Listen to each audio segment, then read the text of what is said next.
Hey Ringsiders, what is going on? This is your host, Boxing's Objective Observer, and welcome back to Ringside Stories. Or if you're new, we make content regarding boxing through mini documentaries, backstories, takeaways, and much more. So if you enjoy that type of content, feel free to subscribe, thumbs up, and hit that notification bell for the latest here on Ringside Stories. Thanks so much for your support in advance, and welcome to the channel. It's an amazing performance. You know, that's what a pound for pounder does. Terrence was the better man tonight, and he knows how to finish a fight. One thing about Sean, we know he'll fight anybody.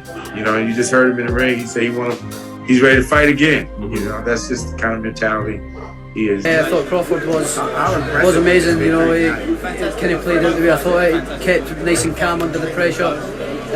You know, weathered the storm and started picking Porter off as he was coming in and rushing in. So, yeah, great performance. Terrence Crawford solidifies his status at 147 by becoming the first man to stop the ever-game Showtime Shawn Porter, making for Crawford's fifth defense of his WBO welterweight world title. All of his last fights since moving up to welterweight, Terrence Crawford has won by stoppage. Now, there's a lot of things to talk about, which we will discuss in complementary episodes.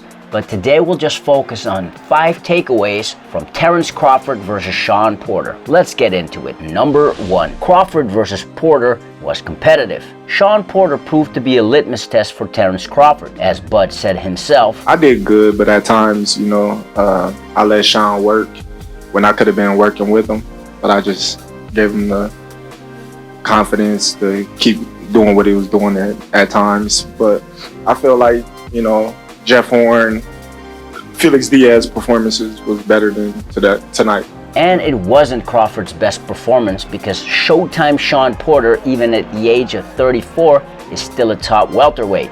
Certainly by far the most proven fighter that Terrence Crawford has shared the ring with as a professional boxer. Porter gave a valiant effort, winning some rounds. However, when Kenny Porter pulled his son out after Crawford scored his second knockdown just over the halfway point in round 10, 2 judges scored Crawford versus Porter in favor of Terrence Crawford by just 1 point, of course, up until the stoppage. Number 2, good stoppage. Speaking of which, there were many who didn't agree with the stoppage, thinking that Kenny Porter didn't allow his son to go out on his shield or prematurely stop the fight. This is where we at with it, and I had to make that decision. It's an easy decision for me. We never had a conversation about that. We just kind of always had a unspoken understanding that if he sees what he needs to see, he's gonna do what he did. I didn't expect it. At the end of the day, that's his pops, who knows Shawn Porter best, at least better than anyone else. And Kenny Porter also knows Terrence Crawford is one of the best finishers in the game. Shawn Porter was not winning the fight and needed a knockout to win, especially after getting dropped twice in quick succession. Please criticize me, go right ahead. I love it, because at the end of the day, which this is where we at right now, we are at the end. But in the biggest part of this picture, when this thing is over with, I'm still his father, he's still my son, right? And we get to do that part. That's a long life of that. So with all things considered, knowing that it is the trainer's job to protect his fighter, and in this case, his son, I understand why Kenny Porter chose to allow his son to live another day. He was on point, A through Z, and he's that good that I want to do it again. Congratulations, bud. And it's no shame to lose against an elite pound-for-pound level fighter in Terrence Crawford. Shawn Porter can definitely hold his head high, as he has fought all the top welterweights from his era, gave a great account of himself, bringing the fight every single time, and that includes Porter's fight with Terrence Bud Crawford on November 20th, 2021. Number 3, thank you, Showtime Shawn Porter. A career spanning over 13 years, Shawn Porter will go down as a 2-time welterweight champion of the world who fought all comers. Shawn Porter was a great fighter, and what he lacked in punching power and technique, especially at the upper echelon of the welterweight division, he made up for with other attributes such as work rate and stamina, a great chin, and heart. And if this indeed was Shawn Porter's last hurrah, as boxing fans, we have to give Shawn Porter props for a career with exciting fights, with positivity inside and outside of the ring, and a no bullshit attitude he carried around as a fighter that should set a precedent to other current champions and young up-and-coming fighters regardless of their weight division. So here's to Showtime Shawn Porter. We had to think, they were telling us we were going to have to do it again. I was not going to do it again. I'm announcing my retirement right now.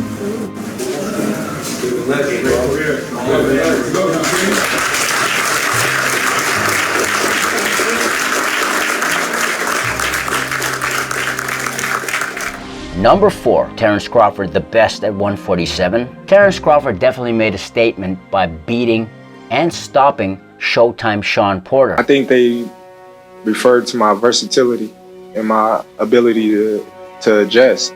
And not only adjust, but adjust in a way where, I take away their strength and, make it their weakness. Terence Crawford showed, again, the habit of gauging his opponent from orthodox, and once he's figured out your angles, he'll switch to southpaw and pick his opponent apart. From round 2, Terence Crawford did switch stances and proved to be poised, patient, physically strong, who found his target multiple times using angles and sharp counters. Who number 1 in the welterweight division now?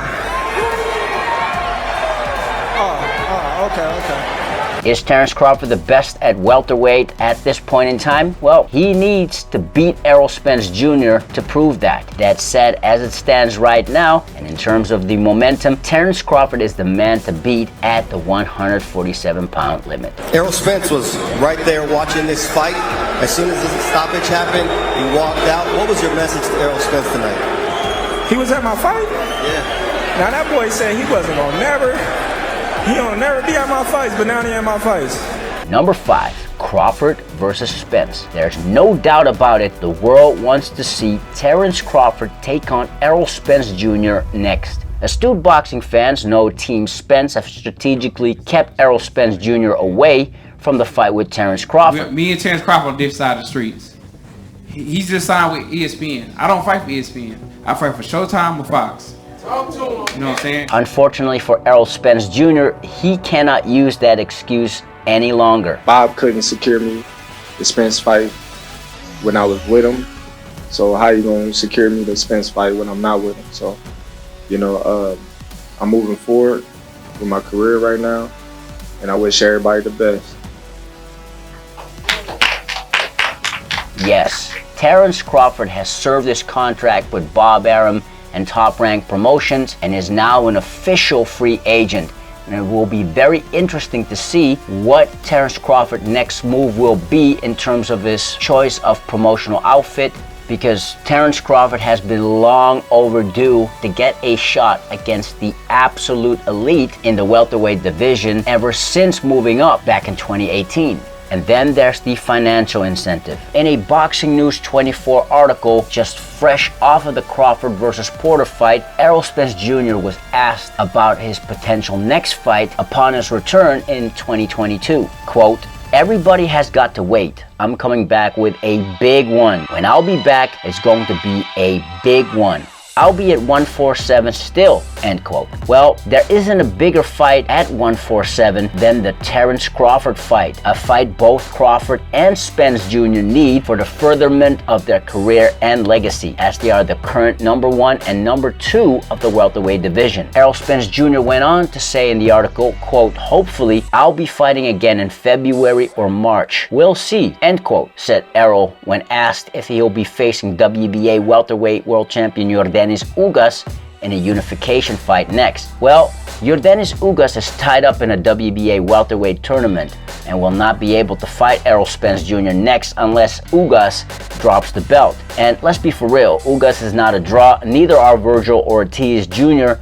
and Kudratilo Abdulkakorov at this point in time. By the time February rolls around, Errol Spence Jr. will have effectively been out of the ring for over a year. Considering he'll still be able to keep his IBF and WBC welterweight world titles, though a few years past his best, Spence versus Crawford is an interesting fight, a world title unification match between two undefeated world champions who both have a claim of welterweight supremacy at this point in time and bring different attributes to the game. We'll discuss the Spence Crawford fight more in depth in in another episode. For now, hats off to both Terence Crawford and Shawn Porter for giving a great performance. I'd say the best contest at welterweight in 2021. Also, more on Bud Crawford and what his next fight could be upon his return. But for now, congratulations to Mr. Terence Crawford, showcasing his greatness and answering some tough questions. He's now improved his record to 38 wins, 0 losses, and 29 wins coming by way of stoppage, and his latest stoppage being against one of the top welterweights. These are just my observations. What are yours? Let us know in the comments below. If you enjoy content like this and you haven't already, don't forget to subscribe, give a thumbs up, and hit that notification bell. It helps out the channel a lot, i.e. inspire us to make more quality content for y'all. As always, thank you so much for your support and welcome to Ringside Stories. Now, if you've done that already, you're amazing. We already know that you are the true undisputed world champion. Till next time, Ringsiders, this is your host, Boxing's Objective Observer with Ringside Stories. Thanks for watching and have a legendary day.